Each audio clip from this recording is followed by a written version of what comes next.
Julia Barreto ayaw nang makita si Gerald Anderson, may third party.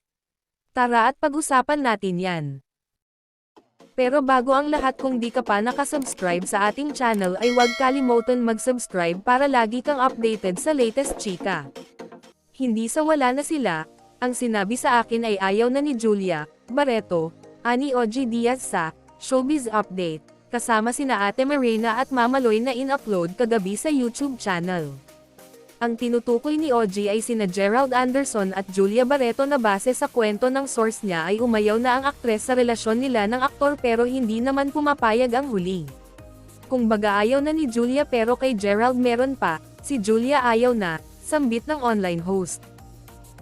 Yun lang ang nakarating sa atin na hindi ko alam kung saan nanggagaling itong pag-ayaw ni Julia kay Gerald. Kaya kung mapapansin ko raw, sabi ng aking source, tingnan mo hindi na sila nagkikita. But Gerald is trying to pursue Julia. Pumupunta raw si Gerald, kung totoo man ang sabi ng aking source ay pumupunta raw si Gerald doon sa bahay ni Julia, pero parang ayaw nang makita ni Julia si Gerald. Muna, pagdedetalye ni OG. So, kuya, totoo kayang may third party kay Gerald? Tanong ni Ate Marina. Matagal nang nababalitang may third party sa relasyong Gerald at Julia pero wala namang resibo, maliban sa nakitang nanood ng volleyball game ang aktor dahil umano'y type niya ang isa sa player ng Signal HD Spikers na si Vanny Gandler.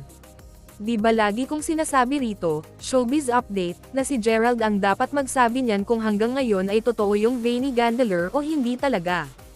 Kaya yan ang dapat nating malaman mula kay Gerald kung gaano ba kay Toto na pinoperso niya si Julia pero si Julia ayaw na. Pahayag ni OG. At dito nasambit ni Ate Marina na soon ay mapapanood na sa FPJ's Batang Quiapo, kasama si Tita Jegs na ang sobrang payat ngayon ng aktres at marami ring nakapansin dito nang mag-launch siya ng isang beauty product kamakailan.